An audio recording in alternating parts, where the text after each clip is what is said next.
पता नहीं आंटी, या तो मैं बहुत ज़्यादा ओवरथिंक कर रही हूँ या फिर वाकई आंटी मुझसे नाराज़ हैं।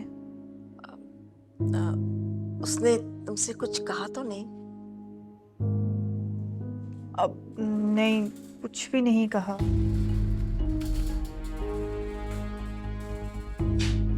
अ, तुम रहने दो, मैं बना लूंगी चाय, तुम जाओ।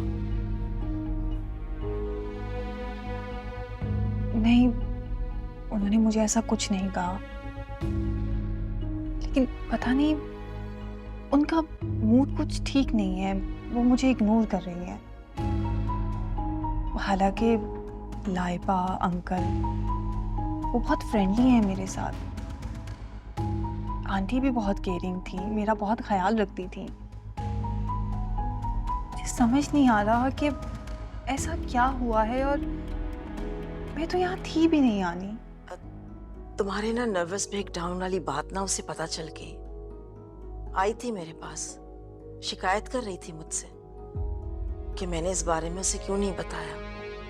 लेकिन मुझे हैरत इस बात पर है बेटा कि उसे ये बात पता कैसे चली। शायद जरूर ने जिक्र किया हो, लेकिन ये बात तो वो भी नहीं जानते हैं। मैंने तो सिर्फ फंसी के बारे में बात की थी उनसे। मैंने आमना को समझा तो दिया था, लेकिन अगर वो अब भी तुमसे खिंची खिंची है तो इसका मतलब है कि वो पूरी तरह से मुतमईन नहीं हुई है और उसे कुछ और भी पता चला है जो तुमसे वो इतनी इरिटेट हो रही है और अपनी फीलिंग्स छुपा नहीं पा रही।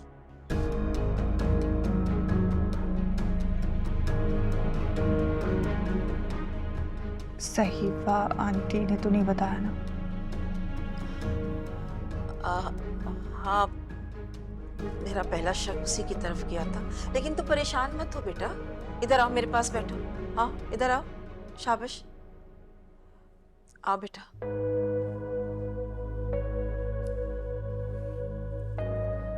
क्यों बिला वजह परेशान हो रही हो बेटा? मैं आमना को समझा दूंगी।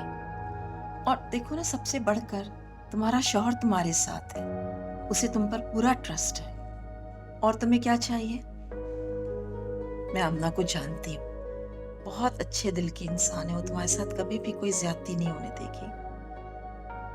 फिक्र नहीं करो, नहीं होते परेशान।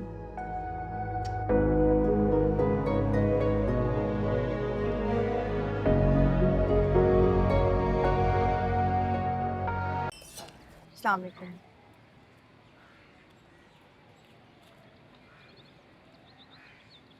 तुम यहाँ क्यों आई हो? वो अब मुझे अंकल की डेथ का पता चला। आई एम सो सॉरी, मैं उस वक्त पाकिस्तान में नहीं थी। तुम अंदर आ जाओ। आंटी कहाँ है? आंटी अंदर है, तुम अंदर आ जाओ।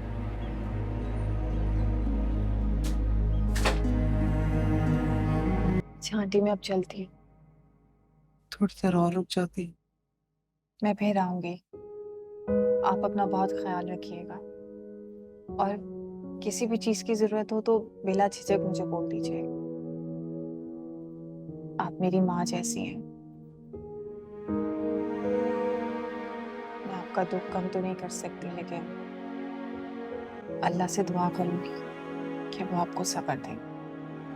आमीन। तुम्हारा बहुत शुक्रिया कि तुम आई। कोई बात नहीं, आप बस अपना ख्याल रखिए। खुश रहो बेटा। खुदा हाफिज। तहफ़्फ़ुज़।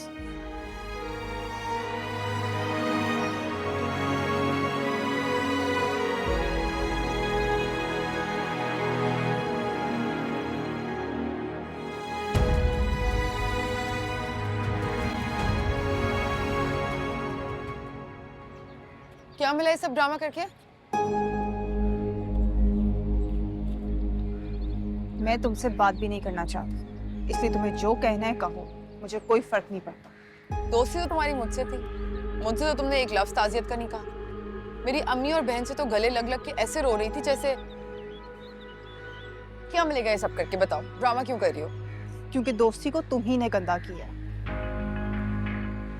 वो तो मेरा ताल्लुक था आंटी और सामिया से, इसलिए मैं उनसे मिलने के लिए आई हूँ, क्योंकि उन्होंने मुझे बहुत प्यार दिया है, इज्जत दी है।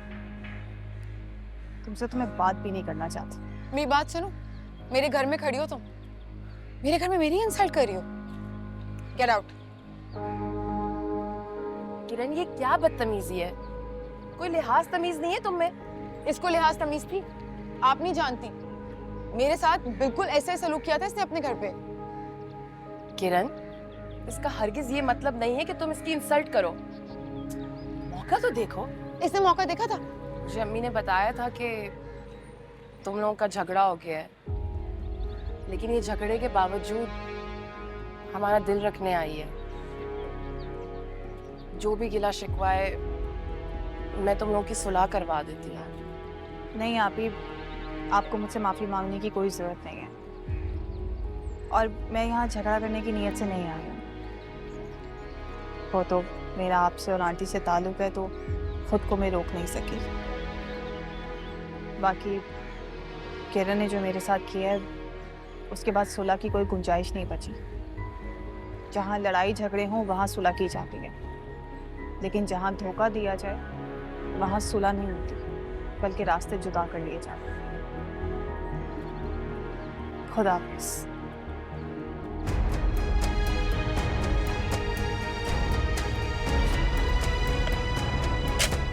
क्या कह रही हैं? सानिया को कोई मेंटल इशू नहीं है, शी इज परफेक्टली फाइन, आप लोगों के सामने है वो। तो क्या नर्वस ब्रेकडाउन बिला वजह हो गया? उसने तुम्हें कुछ तो बताया होगा ना? क्या तुम्हें मुझसे शेयर नहीं करना चाहिए था? सानिया ने मुझसे इस बारे में कभी कोई बात नहीं की। मुझे अंदाजा था। उसने तुमसे क्या शेयर किया होगा जरूर। अम्मी प्लीज। किसी लड़के का चक्कर है? मैं यही देखना चाहती थी। मुझे अंदाजा था ऐसा ही कुछ है। अम्मी प्लीज, ये मेरा और सानिया का जाती मामला है। तुम्हारे डैड बिल्कुल ठीक कहते थे, सोच समझ के देखभाल के फिर रिश्ता करो। जिस लड़की की माँ ने दूसरी शादी कर ली, अपनी बेटी को छोड़ दिया, क्या वो उसकी औलाद नहीं थी? ये भी उसी की औलाद है, और आखिर ये भी ऐसा ही करेगी।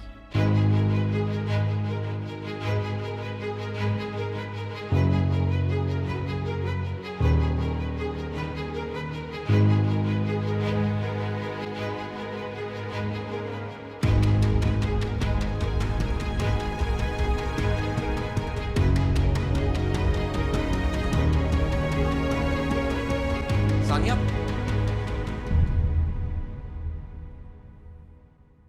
उसने सब सुन लिया।